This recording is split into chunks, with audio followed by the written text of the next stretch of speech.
And happy Saturday, and welcome to the deal. I'm your host, Ed Clark. It is Saturday, April 17th, 2021. And thanks for coming back in and giving an hour of your time on Saturday to watch the deal. We have a boatload of stuff to talk about today. And I don't want to waste any time because we got too many issues to cover. But we got one good piece of news today. Guess what? Guess who's back? It's Dr. Nicole McFarlane from Fayetteville State is back. Hey, Nicole, welcome back to the deal. And Val Atkinson, of course, is in. This has been like a murderous week, and I don't, no pun intended. Uh, just with news stories, guys. You know, it's almost like murder porn. So many black people uh, dying, getting shot. The Derek Chauvin trial still going on. It's just so much stuff, and I have to tell you, the last few weeks I have almost been paralyzed. I've started writing pieces and put them down. I haven't been able to finish one because I have just been screaming at the TV. So Nicole McFarlane, welcome back, and let me get you to get us started here. How are you feeling after seeing all this nonsense that's going on? The Chauvin trial, the staff sergeant who wanted to harass a perfectly, uh, you know, a guy who was just paying his, just walking.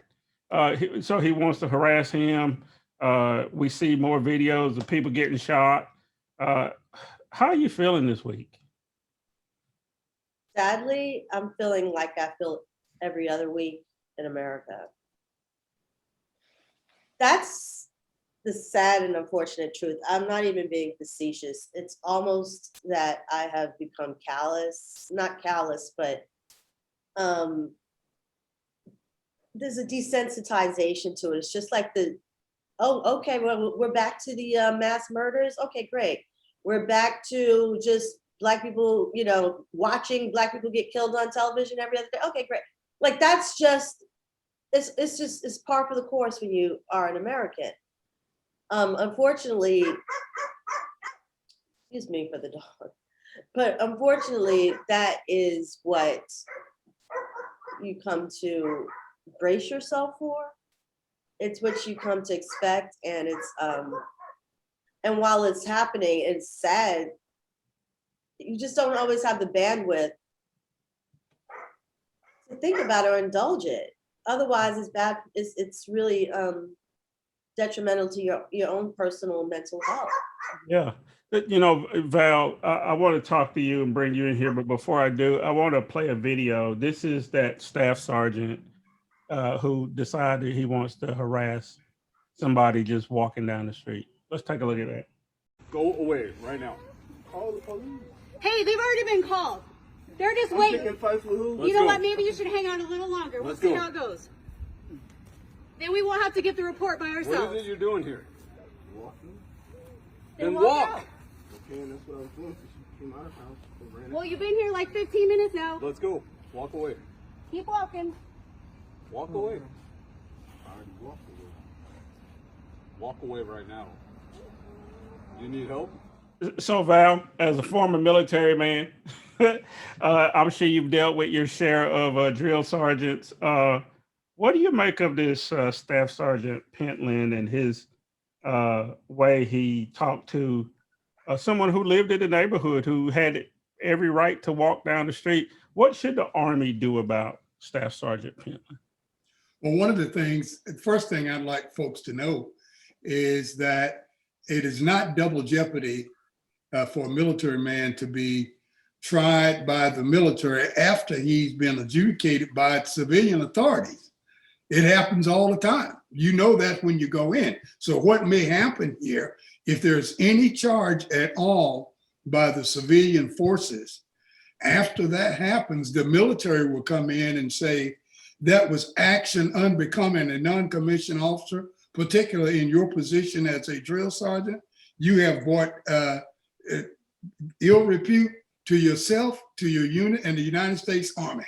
You are therefore reduced in rank or transferred at a minimum, but something is going to happen to this guy. He brought his work home. That's the way he is accustomed to talking to people, everybody, whether you be a recruit or His wife. whatever. Right. Yes, absolutely, Nicole. And, you know, as you said, Ed, this Walker was well within his right. He lived in the neighborhood. He didn't live in that neighborhood, but he lived in the adjoining neighborhood. Now, last time I heard it is not illegal to walk in a neighborhood that you don't live there, you know? And, you know, the Army, I'm sure that Lloyd Austin, who is the Secretary of Defense right now, retired 4-star general, he's going to have some input into this. It may not be publicly known that he's had some input into this, but this will be handled swiftly. And this sergeant is going to regret the day that he did something really, really stupid. Yeah. But it goes along with a larger picture that Lloyd Austin is bringing to the table, Ed and Nicole, and that is the first thing he said he was going to do when he took office is have all of his commanders stand down and take an internal look and reflect on what's going on within their organizations regarding people who are extremists or have extremist views or have racist views. So he started that already. That should have sent the message that he's not going to tolerate this kind of crazy action. So I expect to see some hard stuff coming down from the Department of Defense. Yeah. So if you just joining us, this is The Deal. I'm Ed Clark. That's Nicole McFarlane from Fayetteville State University, Val Atkinson from Connections. We're talking about Staff Sergeant Pentland, who decided he wanted to harass a walker in the neighborhood who happened to be Black. He happened to put his hands on this person. It makes me think of you, Nicole, in that, you know, you're at Fayetteville State. You're around a lot of folks in the military. Fayetteville State is an HBCU, but it's unique in that there are more and more white folks who are attending Fayetteville State, and a lot of them have connections to the military. When you're on campus and when you deal with students, when you have some of those military folks in your class, do you get any of that sense that not all of them are into Black folks all that much, and they just happen to be at Fayetteville State? Yeah, that's fairly common. In fact, some of my former students who are FSU graduates became, you know, very ardent Trump supporters. When I looked on their Facebook pages around January 6th, I saw a lot of activities indicating their involvement in that. And they're students at Fayetteville State University. Also, I get a sense that they're, you know, I've had students really defend, you know, saying Donald Trump just wants to make America great again. And almost, because remember, at Fayetteville State University, for the most part, it still attracts a very working class constituency. And so that's true also of the white, you know, first generation college degree seekers.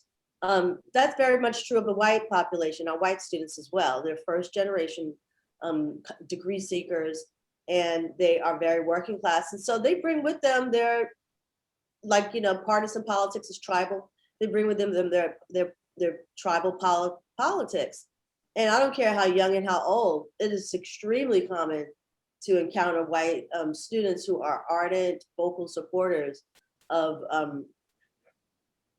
going back as far as even during the Obama years. I recall people just, you know, really lambasting Barack Obama and his presidency, and clear up to the Trump era.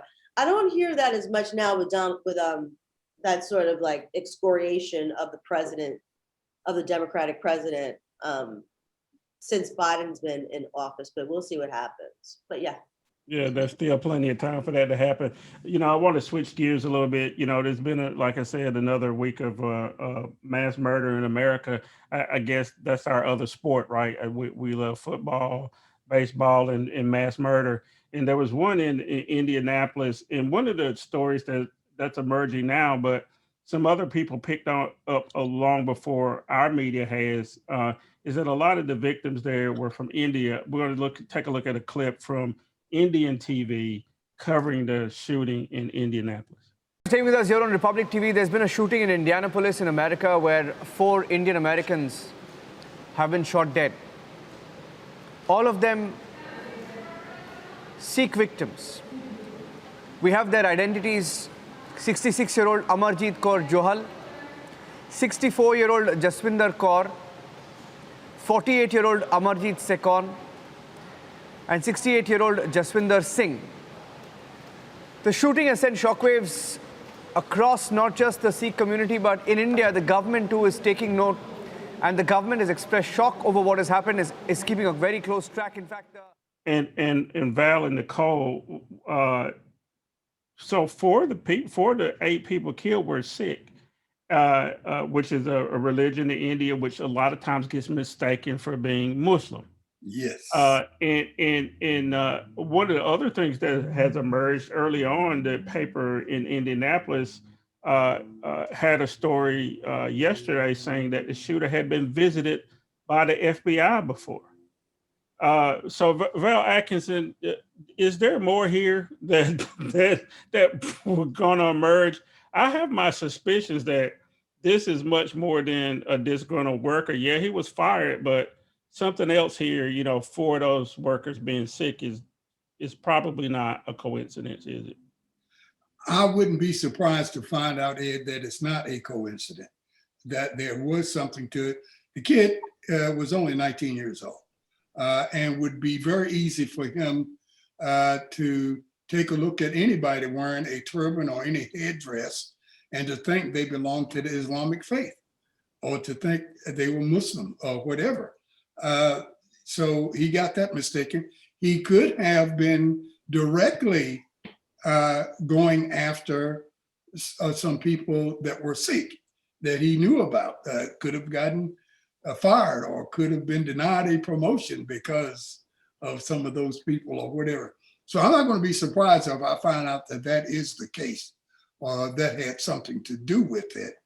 And I will be watching intently to see if that's the case, because if it is, we have got to ramp up this whole business about white supremacy.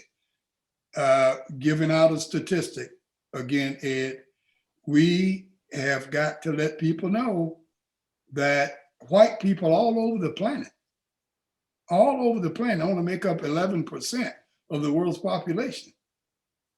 This is the wrong time to lash out at the whole world. Anybody that's not white, Sikh, Muslim, blacks, Asians, wrong time to do that, guys. Can't do it. Yeah. But anyway, I'm going to be watching closely to see. Yeah, they're barking up the wrong tree, I think. Nicole, Yeah. I saw another statistic this morning. United States has 120 guns for every 100 persons. So there's an overabundance of guns. It's easy to get a gun. We know that the shooter in Atlanta walked in and got a gun, and then within hours was killing people. We know that many of the shooters, it's easy to get a gun, but we still have this, reluctance to do anything about it. Are we ever going to get a hold of that, or is this, we're going to be like every other country? We will eventually collapse under our own weight, because there's no such thing as a country that's lasted forever, right? We'll collapse under just sheer violence, because it seems like, again, this is what we do. We kill each other. That's so sad.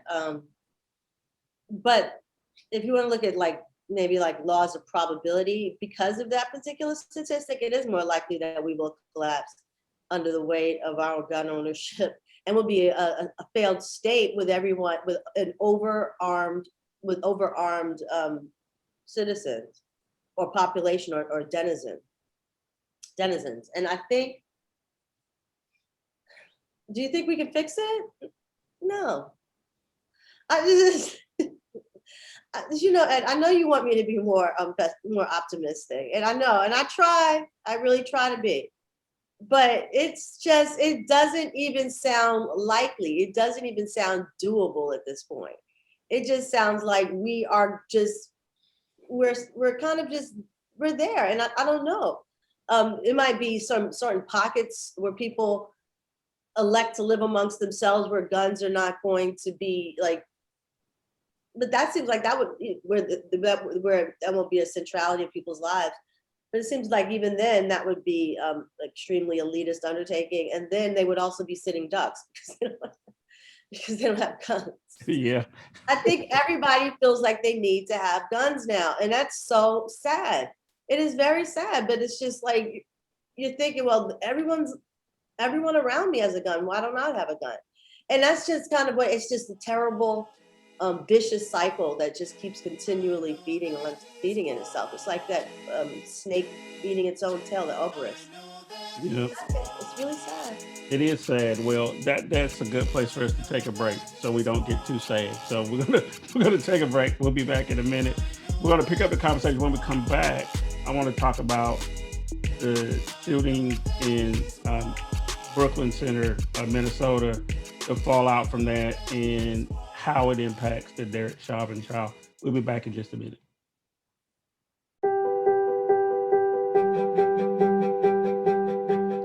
We don't want to miss an opportunity in our community to protect ourselves, especially since our community is disproportionately affected in a negative way right now. And we've got to encourage those in our community to realize that we've got to look forward and we've got to find ways to be much more trusting and engaging and recognize the importance of the vaccine in helping us defeat this incredible virus. And actually, I've been dreading the little pinch of the needle. I didn't even hurt her, I didn't even feel it. This is just a win-win-win. And, I would encourage everyone to take advantage of it. It doesn't take a lot of time or effort, and it doesn't even hurt. You have a spot, get the shot. But that's what Aggies do.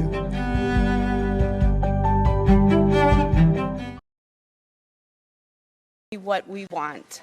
What do we want to see happen? And everybody keeps saying justice. But unfortunately, there's never going to be justice for us. The justice would bring our son home to us, knocking on the door with his big smile, coming in the house, sitting down eating dinner with us, going out to lunch, playing with his 1-year-old, almost 2-year-old son, giving him a kiss before he walks out the door. So justice isn't even a word to me. And welcome back to The Deal. I'm your host, Ed Clark. It is Saturday, April 17th. Time flies. We are, almost 1/3 of the way through the year. We're almost 100 days to Joe Biden.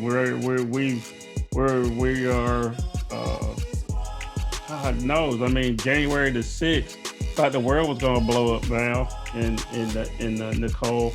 And maybe it has. It did for the Wright family. Coming back in from the break, we saw the family of Deontay Wright, who was murdered by a Brooklyn Center, Minnesota police officer, who now has been charged with second-degree manslaughter. She says that she mistook her taser for a gun, or her gun for a taser, or whatever way you want to say it. And on top of that, she was training other officers. Val, help me here, Val. I was screaming at the TV when I first heard that she was a training instructor. Tell me what the hell happened there, Val. I don't know. It's going to be hard for her to convince a lot of people that it was just a mistake and she thought she had her taser all along. You and I have talked about this before, Ed, and my question is, I want to hone in on how long has she unholstered that weapon before she pulled the trigger? Because that's a significant finding as far as I'm concerned, because the weight of those two weapons are significantly different, not to mention the coloring. Well, hold it right there, because I got something for you and Dr. McFarlane. This is, of all people, Pat Robertson. Hold on just a second. Let's look at Pat Robertson.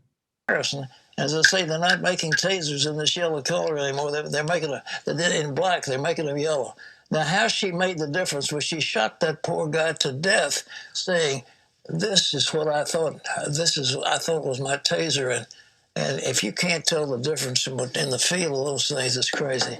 Anyhow, she deserves. But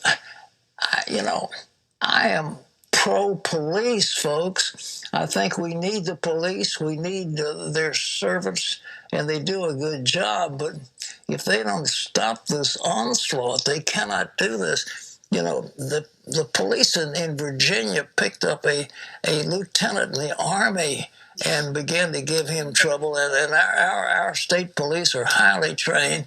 But why they don't stop this? And this thing is going on in Minnesota, but the Derek Chauvin, I mean, they ought to put him under the jail. He has caused so much trouble.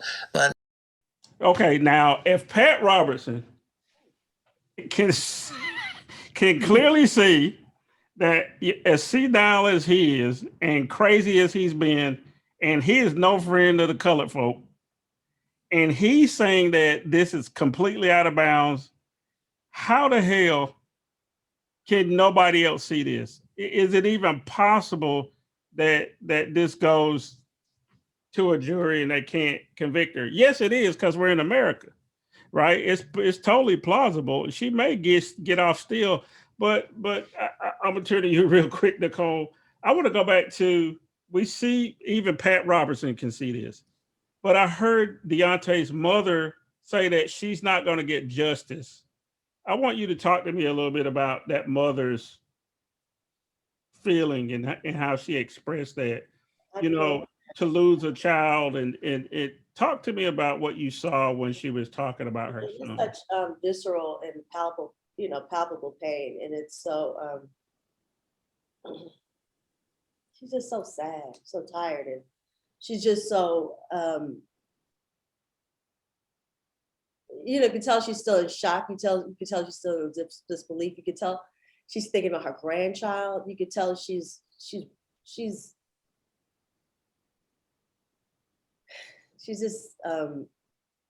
it's the realization of her worst fears. And when you put that together with just Pat Robertson, and it's almost like you get both a sense of both the mother and Pat Robertson. I could see that connection in terms of like, they're kind of, Pat Robertson came of really, like his heyday was the Reagan Republican days, the heyday of colorblind conservatism, right? And that's really where Pat Robertson's rise to political prominence, took place. And you think of Colin Powell as probably someone who he would look up to. And that day is like what is now considered probably right centrist would be considered left wing now, that kind of Republican politics, Rockefeller Republican. Maybe the Jerry Falwell wing did change it to the, swing it to the right culturally. But you kind of get the sense that Pat Robertson's thinking, wait a second, I didn't get the memo that we're supposed to start hating Black people in military uniforms again. I thought we stopped doing that after World War II, or we ended that in the 50s. And you kind of think that he's kind of still like in that mid-60s Republican liberal, which is not liberal at all, right? I'm talking about in terms of neoliberalism, in terms of like economic liberalism. You're still getting the sense that he doesn't understand. Like he took a nap, like Rip Van Winkle, and he woke up and he was like, wait a second, what? We hate Black people in military uniform too? And the wife, the mother of Deontay Williams, she appears to be a white woman to me. I don't know if she's white or not, but she's getting the sense that no, I thought that, we live in a colorblind society, and my children would not be judged on the color of their skin, but the content of the character, these sort of cliches. And you kind of get this sense that even white people are confused, and they don't know like the goalpost of like where hating Black people keeps moving, and they're losing track of it. Yeah, it's hard to keep track, Val. of the goalpost, because we're told that we have advanced. I know we have, because of where we live and where we can go to eat and all those kind of things, to sort of, the easy things to make accommodation for. Because if somebody's going to take my money, they'll let me come in, right? But they don't want me to live in their neighborhood. They don't want me to drive down their road without being harassed. I mean, I just seen a litany of videos this week that people were sending me of uh, like the lieutenant being stopped in Virginia. There's a video that just emerged yesterday of a man driving in Sampson County on the interstate here in North Carolina, driving a newish looking car. And then when the cop approaches him, he says, "You were driving 65 in a 70. Are you okay?" And the brother's driving a nice car. It happens to be a rental car. He says, "Look, I'm just tending my business." And then he notices that the guy has on a shirt of a company that's local. And he says, "So do you work for them?" He's like, "Yes, but is that your business?" And clearly the police officer keyed on him being big and black and driving a nice car. And then when he couldn't make anything out of it because he legitimately had on his work clothes doing business for a company the guy was familiar with, the cop's attitude got nasty, and he gave him a warning ticket for driving 5 miles under the speed limit. Says, "Oh, you don't have to do anything about it." And he throws the warning ticket back in the car at the brother, and the brother makes one mistake though, and I'm glad it didn't end badly. He gets out though, and he says, "Well, why did you do that? And why did you have to stop me for this?" That's the good question. But Val, we are always in danger. Talk to me about when you get stopped. What is the protocol that you do? And does it make any difference now after seeing all these, the Army lieutenant and the video I just described? Does it make any difference how we act when we get stopped? It does to a degree, but to answer your first question, I've developed a habit that when I'm pulled over, because I do drive a late model car, when I see the lights in the rearview mirror, I get my driver's license, my concealed carry permit, and my retired military ID card. I have all three of those together in one place in my wallet. And I hold them out the window with my left hand. I don't even wait for him while he's walking to the car. I don't even wait for him to get to me. I hold him out the window, and he takes it, and most of the time he says, "I'll be right back." And he wants to run a check to see if there's any outstanding warrants or if the car is stolen or whatever. But my purpose for doing that is that I wanted to impress him that, okay, I understand the law, that I am required to show you my concealed weapons carry permit. And I want you to know that I'm retired military, because I know that these guys think that, oh, he's one of the good guys. Well, I used to think that, okay, that this is one of the good guys and he's one of us and that kind of thing. I'm changing my mind about that now when I saw what happened to Lieutenant Navarro. I mean, this guy was in uniform and he kept telling them, "I'm on active duty." In other words, saying, "I'm not reserve or National Guard. I am active duty lieutenant, a commissioned officer." And they treated him like dirt. So I'm not sure if handing my retired military ID to them is going to give me any kind of break or whatever.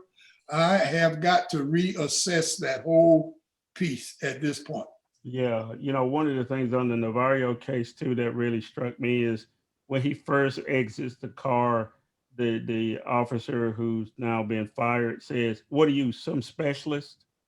And I think the officer was trying to take advantage of a enlisted Army person, and failed to recognize that uniforms are not like they used to be. It's a little bit harder to distinguish enlisted versus NCO versus commissioned officer now. Sometimes, a lot of times, the fatigues look exactly the same, and he made a mistake.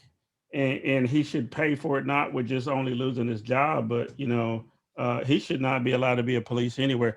You're watching The Deal. I'm Ed Clark. That's Dr. Nicole McFarlane. We've been talking about a bunch of stuff this morning, and I don't want to run into the break because we got one coming up in just a minute. I do want to make a programming note. Um, we were supposed to have Ryan McDivitt, professor from Duke University, School of Business and Economics. He was supposed to be on with us this morning. He's going to be on with us next Saturday. We want to talk about dialysis, the whole business of dialysis, and how Black folks are getting shunted over into dialysis treatment, and these large dialysis companies are making billions of dollars a year. I don't know if you know this, but the dialysis business accounts for 1% of the total U.S. budget, which is astounding to me. And Dr. McDivitt from Duke is going to be in to talk to us about that next week. I just want to make that programming note because we announced it last Saturday and something came up this morning. So we're hoping to get him in next week. In the meantime, this actually is a good place to go ahead and take a break. We're going to take a break, and when we come back, I want to talk about Derek Chauvin because we heard his voice for the first time speaking at his own trial. So we're going to take a break. We'll be right back. You're watching The Deal.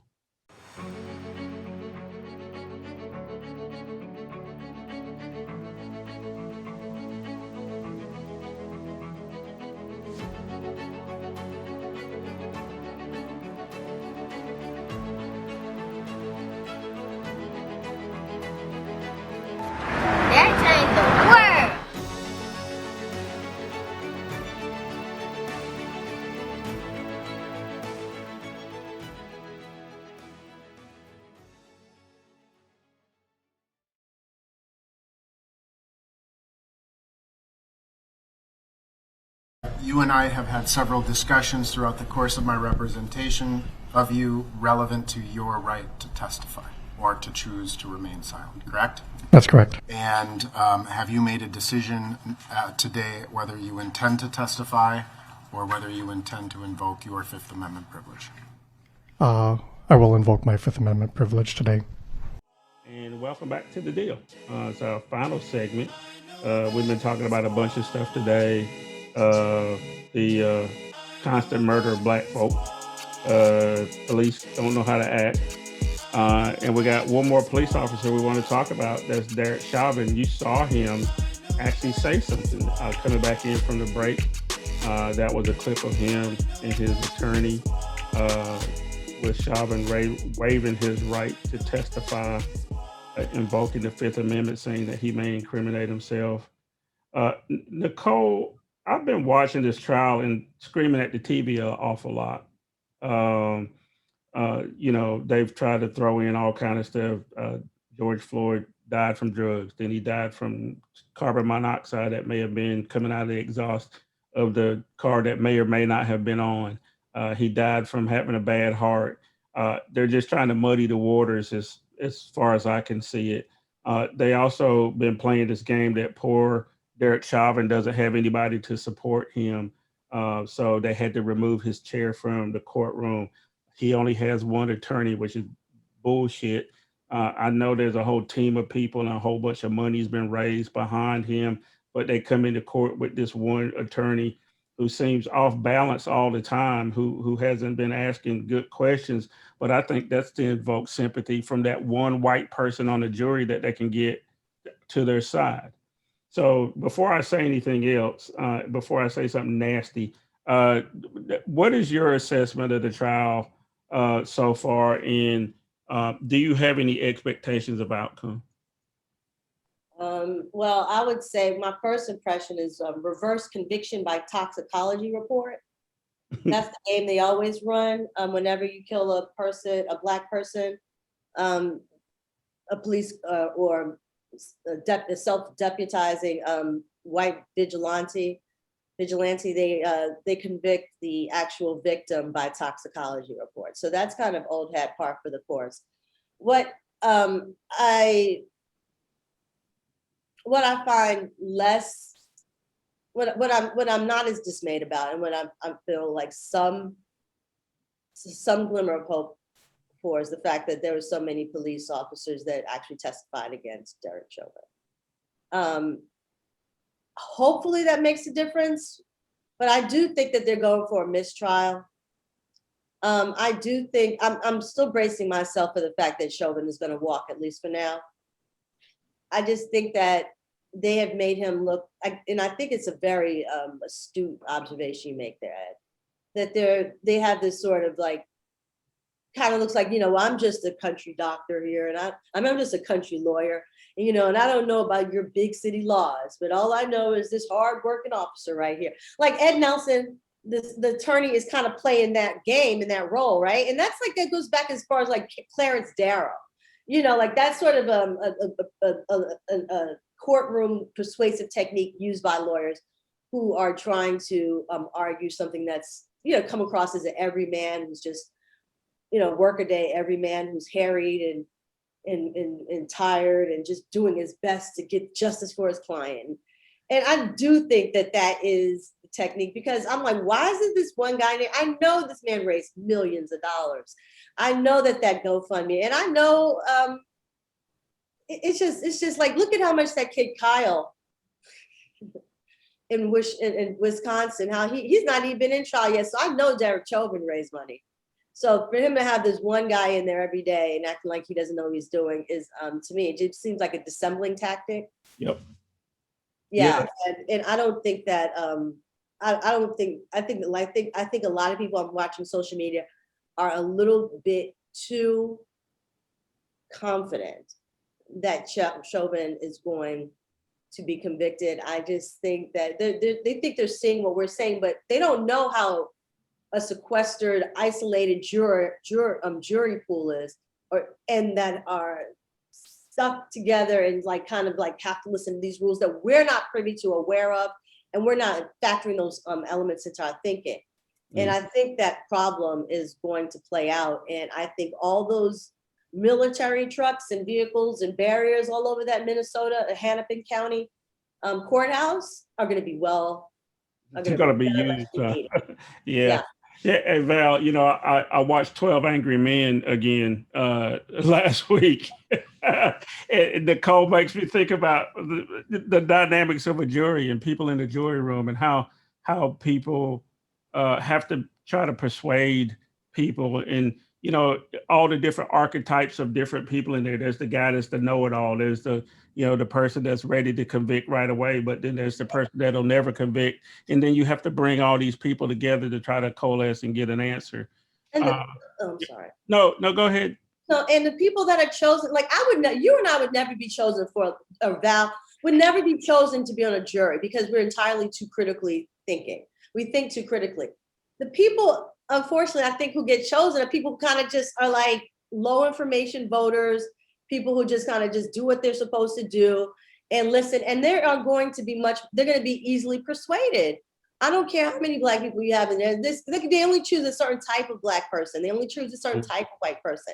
And it's never going to be a person who has a phrase like mass incarceration in their vocabulary. It's never going to be a person who has ideas like justice or sentencing parity in their vocabulary. There's no they don't know anything about the Baldus study. They're completely clueless. And that is who they want in the jury pool. Clueless people who are going to be persuaded by police officers, period. So Val, you talk about this often, the whole voir dire process of choosing the jury. I watched something I've never watched before, Bull, last week, because his expertise is jury selection. Talk to me about this jury in Hennepin County. Obviously it's not all white. Like Nicole says, there's mixed race people, there's 4 Black folks. There's somebody who said that they're a big police supporter. Is that because all you need is one, right? To run this whole thing off the rail. What do you know about this jury, and what's your general assessment of the trial and how you think it's likely to end? In golf, we have a saying that said all bets are won and lost on the first tee. And what we mean by that is that that's where the whole match is negotiated. How many strokes are you going to give me? What are you going to give me on the 5s and the 3s? All of that stuff before you go out to play. And the bet is won or lost right there, because if you make a bad deal, you can't outplay that in 18 holes. Same thing with the voir dire in jury selection. If you select the right jury, whether you be the prosecution or the defense, it will enhance your probability of being successful in that trial. And there is a number of rejections each side gets. And so you have to be careful about the people that you reject and the people that you accept, because that's going to determine what's going to happen. And they got other games they play with it. They run motions that have a change of venue, for an example, because I can't get a fair trial here. That's first tee negotiation. They run a whole bunch of stuff throughout the trial regarding what evidence can be introduced or can't be introduced and why. And that's setting up the final decision of guilt or innocence. But all of that's done way, way before the judge gives the case to the jury.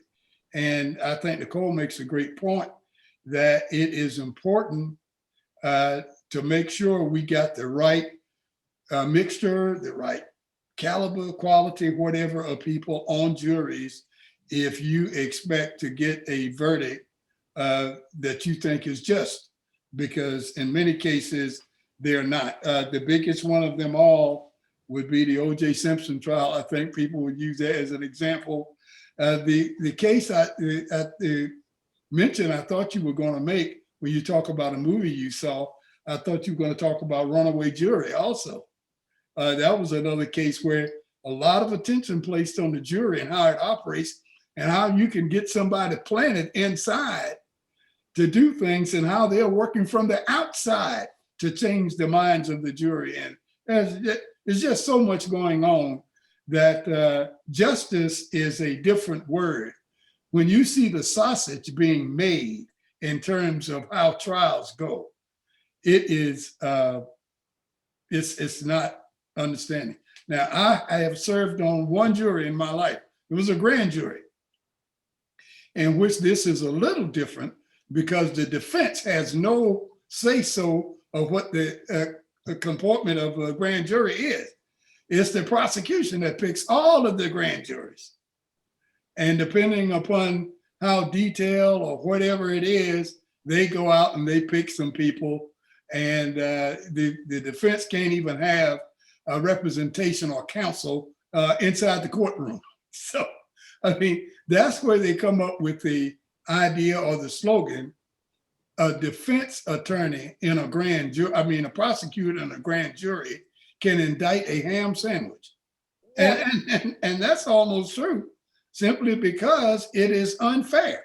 But in a regular criminal trial, where the jury goes through a voir dire type of situation, it is important that the prosecution and the defense knows exactly what type of juror they want hearing this case. Yeah, well, you know what? The deliberations start Monday morning at 10 o'clock. The jury's going to be sequestered. They'll get their instructions at that time. This is how exciting life is in the time of COVID. I watched the counsel talk to the judge about what jury instructions were going to be. Hennepin County actually, when all the national coverage ended, Hennepin County continued to run inside the courtroom where the lawyers talked to the judge about what the charging instructions were going to be. And what the judge was actually going to tell the jury, and then there was a lot of technical motions filed and all that kind of stuff. And the only thing I kept thinking was that I just don't feel good about it. I know the case that was argued was by the prosecution was excellent. I just don't feel good about it. So listen, Ed, I want to say this before we move on to the next thing. And Val, no offense, but I've always heard it said the first I'm sorry, I'm playing a lot when I talk. The first test of a juror's intelligence is the fact that they're the ones that couldn't get out of jury duty. Like, that's the joke. Like, that's the gag, yo. It's like the fact that they couldn't get out of jury duty already tells you there's a problem. And I'm sorry, I've been called, for jury duty. I'm like, immediately, just. But they ain't gonna keep look you. at me and they're like, We get know her out of here. She's gonna talk too much, she's gonna think too much, and she's gonna try to just get her out of here. So I'm just wondering, like, how the heck are these people? The jury system itself is messed up. I mean, it's always been messed up. We have to come up with a better way. You have to pay these people better. Like, you have to come up with a better system for how jury duty and the selection. Just don't get me started, but go ahead. Well, I get you. Before we run out of time, I got one last subject that I want to cover because it came up towards the end of the week. This is the president saying that we're leaving Afghanistan. Thousands of troops grounded and concentrated in just one country at a cost of billions each year makes little sense to me and to our leaders. We cannot continue the cycle of extending or expanding our military presence in Afghanistan, hoping to create ideal conditions for the withdrawal and expecting a different result. I'm now the 4th United States president to preside over American troop presence in Afghanistan. After consulting closely with our allies and partners, with our military leaders and intelligence personnel, with our diplomats and our development experts, with the Congress and the Vice President, as well as with Mr. Ghani and many others around the world, I've concluded that it's time to end America's longest war. It's time for American troops to come home. Well, okay, in the minute or two we got left, why in the hell did it take us 20 years, Nicole, to get out of Afghanistan? What have we gained from that at all? Are we really going to be out got of a lot of new chain restaurants. Fayetteville gained a lot of chain restaurants. A lot of hotels were able to get rebuilt and refurbished. Enrollments went up. Excuse me, I'm sorry. I didn't say that part. But why? Because war pays. War is extremely profitable. And I think that the last year, you can just look at the economy of Fayetteville and look at how it has expanded under the last 20 years of being in Afghanistan to understand why we've been in that war for so long and why people are concerned about leaving. I think that, first of all, it has nothing to do with whether or not soldiers or enlisted personnel and others are war weary and are on their 6th and 7th tours. They don't care about that. They just care about the fact that, like, how are we going to sustain, what's going to happen to this new Zoe's Kitchen franchise we're about to open? Like, that's the real concern. Like, that's what a lot, and that's, I'm not trying to name any businesses to put them out. You can bleep that, but it's the truth. It's the truth. That's true in Norfolk, Virginia. All the military towns, they're concerned about if like their economic development programs are going to go through now. And Val, I'll throw that same question to you. What did we gain from being in Afghanistan that long? And I take Nicole's point, but I do know defense contractors have made out very handsomely in the last 20 years.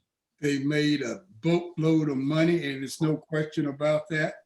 There are two competing issues whenever the brass guys talk about incursions or leaving, whichever the case may be. And they have to do with money, and they have to do with state international politics. And using the latter first, they were concerned about the Taliban. They are concerned about what other states see them do in places like Afghanistan and Iraq, and they'll lose confidence in us or whatever. So that's one of the big concerns. And on the other end is similar to what Nicole was saying. There's a political stance here. You have big defense contractors who sign long-term contracts.